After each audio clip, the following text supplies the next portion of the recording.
بسم اللہ الرحمن الرحیم۔ حدیث شریف میں آتا ہے کہ ایک مجلس میں حضور اقدس صلی اللہ علیہ وسلم تشریف فرماتے، ایک صحابی کو چھینک آئی، انہوں نے الحمدللہ کہا، آپ صلی اللہ علیہ وسلم نے جواب میں یرحمک اللہ فرمایا۔ دوسری مرتبہ پھر چھینک آئی، آپ نے پھر جواب دیا یرحمک اللہ۔ تیسری مرتبہ پھر چھینک آئی، آپ صلی اللہ علیہ وسلم نے تیسری مرتبہ جواب دیا یرحمک اللہ۔ جب چوتھی مرتبہ ان کو چھینک آئی تو آپ صلی اللہ علیہ وسلم نے ارشاد فرمایا، رجل مذکوم، یعنی ان صاحب کو زکام ہے، اور اس مرتبہ آپ صلی اللہ علیہ وسلم نے جواب نہیں دیا۔ اس حدیث کے ذریعے آپ صلی اللہ علیہ وسلم نے یہ مسئلہ بتا دیا کہ تیسری مرتبہ کے بعد جواب دینے کی ضرورت نہیں ہے۔ دیکھیے شریعت نے ہماری اور آپ کی سہولت کے لیے کن کن باریکیوں کی رعایت فرمائی ہے، تاکہ یہ نہ ہو کہ ہر وقت آپ اس کو جواب دیتے رہیں۔ فرمایا کہ جب چینگنے والا الحمدللہ کہے، اگر چینگنے والے نے الحمدللہ نہیں کہا تو اس کا جواب دینا واجب نہیں، لیکن جواب دینا اچھا ہے تاکہ چینگنے والے کو تنبیہ ہو جائے کہ مجھے الحمدللہ کہنا چاہیے۔ حدیث شریف میں آتا ہے کہ ایک مرتبہ حضور پاک صلی اللہ علیہ وسلم مجلس میں تشریف فرماتے، ایک صحابی کو چھینک آئی، انہوں نے الحمدللہ کہا، آپ صلی اللہ علیہ وسلم نے جواب میں یرحمک اللہ فرمایا۔ تھوڑی دیر کے بعد ایک اور صحابی کو چھینک آئی، لیکن انہوں نے الحمدللہ نہیں کہا، تو آپ صلی اللہ علیہ وسلم نے یرحمک اللہ بھی نہیں کہا۔ ان صحابی نے حضور پاک علیہ السلام سے عرض کیا کہ یا رسول اللہ، ان صاحب کو تھوڑی دیر پہلے چھینک آئی تھی تو آپ صلی اللہ علیہ وسلم نے ان کو یرحمک اللہ کے ذریعے دعا دی تھی، اور اب مجھے چھینک آئی تو آپ نے مجھے دعا نہیں دی۔ آپ صلی اللہ علیہ وسلم نے جواب دیا کہ ان صاحب نے الحمدللہ کہہ کر اللہ تعالیٰ کا شکر ادا کیا تھا، اس لیے میں نے ان کے جواب میں یرحمک اللہ کہا۔ تم نے الحمدللہ نہیں کہا، اس لیے میں نے جواب میں یرحمک اللہ نہیں کہا۔ اس حدیث سے معلوم ہے کہ یرحمک اللہ کے ذریعے جواب دینا اس وقت واجب ہے جب چینگنے والا الحمدللہ کہے۔ پھر تیسری بات یہ ہے کہ جب الحمدللہ کے جواب میں سننے والے نے یرحمک اللہ کہا تو اب چینگنے والے کو چاہیے کہ وہ یہدیکم اللہ کہے، اور ایک روایت میں آتا ہے کہ وہ یہدیکم اللہ ویصلح بالکم کہے،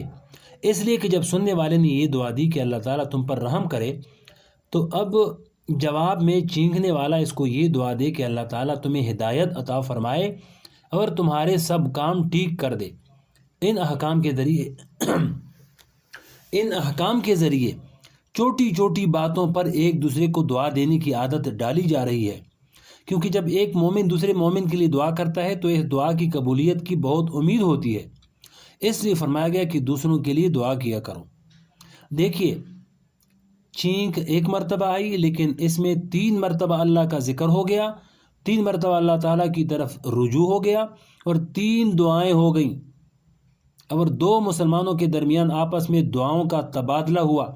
اور اس تبادلے کے نتیجے میں ایک دوسرے سے ہمدردی اور خیر خواہی کرنے کا ثواب بھی ملا، اور اللہ جل شانہ کے ساتھ تعلق بھی قائم ہو گیا۔ یہ وہ نسخہ کیمیا ہے جو حضور اقدس صلی اللہ علیہ وسلم بیان کر کے تشریف لے گئے۔ بہرحال تشمیت کرنا ایک مسلمان کا دوسرے مسلمان پر حق ہے اور واجب ہے۔ آگے فرمایا کہ کمزور اور مظلوم کی مدد کرنا ایک مسلمان کا دوسرے مسلمان پر 5واں حق یہ بیان فرمایا،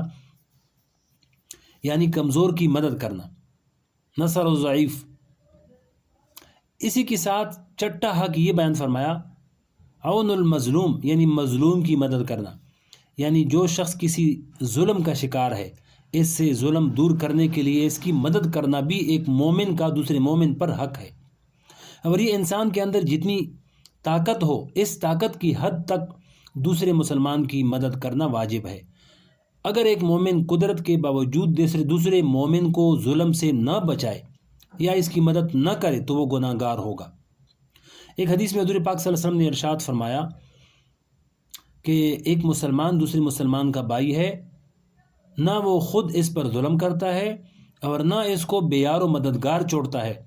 یعنی اگر کوئی شخص کسی مسلمان پر ظلم کر رہا ہے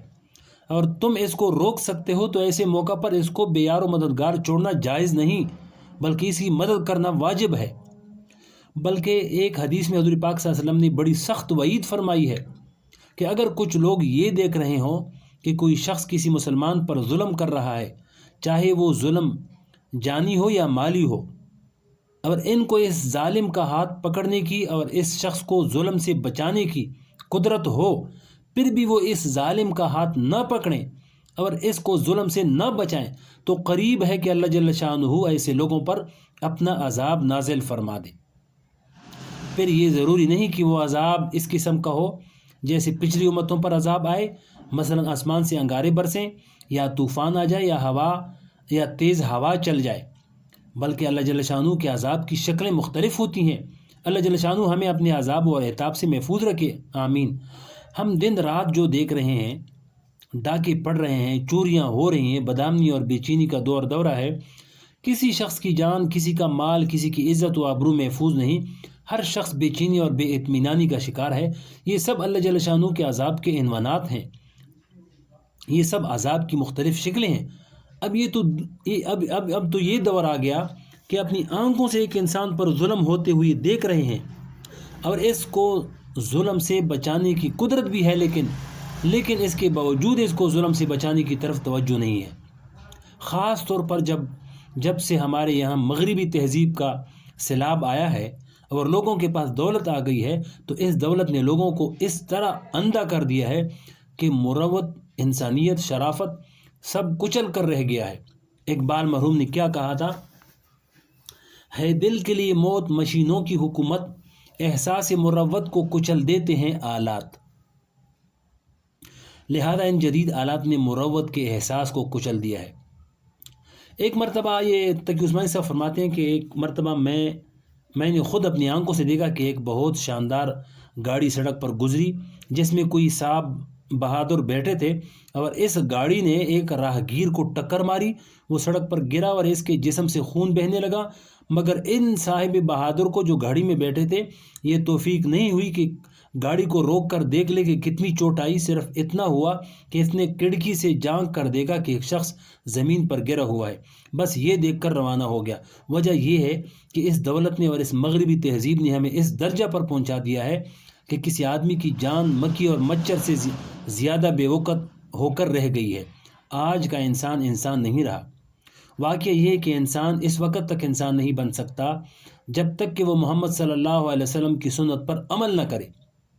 آپ کی سنت یہ ہے کہ آدمی ضعیف کی مدد کرے اور مظلوم کے ساتھ تعاون کرے۔ حضور اقدس صلی اللہ علیہ وسلم نے اس کی بڑی فضیلت بھی ارشاد فرمائی ہے، یعنی جب تک مسلمان کسی معاملے میں اپنے بھائی کی مدد کرتا رہتا ہے تو اللہ تعالیٰ بھی اس کی مدد کرتا رہتا ہے اور اس کے کام بناتا رہتا ہے۔ ایک حدیث میں حضور اقدس صلی اللہ علیہ وسلم نے بڑا اچھا ارشاد فرمایا۔ اس حدیث کے بارے میں محدثین کے یہاں یہ طریقہ چلا آ رہا ہے کہ جب بھی کوئی طالب علم کسی محدث کے پاس حدیث پڑھنے جاتا ہے تو استاد اس طالب علم کو سب سے پہلے یہ حدیث سناتے ہیں۔ وہ حدیث یہ ہے کہ حضور اقدس صلی اللہ علیہ وسلم نے ارشاد فرمایا، رحم کرنے والوں پر رحمان رحم کرتا ہے، تم زمین والوں پر رحم کرو، آسمان والا تم پر رحم کرے گا۔ اور جو آدمی زمین والوں پر رحم نہیں کرتا اور جو آدمی زمین والوں پر رحم کرنا نہیں جانتا، اس کو آسمان والے سے بھی رحمت کی توقع مشکل ہے۔ بہرحال ضعیف کی مدد کرنا اور مظلوم کی اعانت کرنا اسلامی تعلیمات کا اہم شعار ہے۔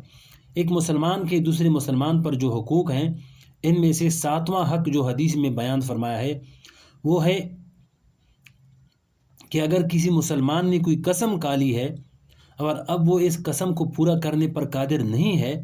تو ایسے مسلمان کی مدد کرنا تاکہ وہ اپنی قسم پوری کر لے، یہ بھی مسلمان کے حقوق میں داخل ہے۔ اللہ تعالیٰ اپنی رحمت سے ان باتوں پر عمل کرنے کی توفیق عطا فرمائے۔ آگے اگلا ٹاپک شروع ہو رہا ہے، خندہ پیشانی سے ملنا سنت ہے، اس کو اس طرح اگلی ویڈیو میں سنائیں۔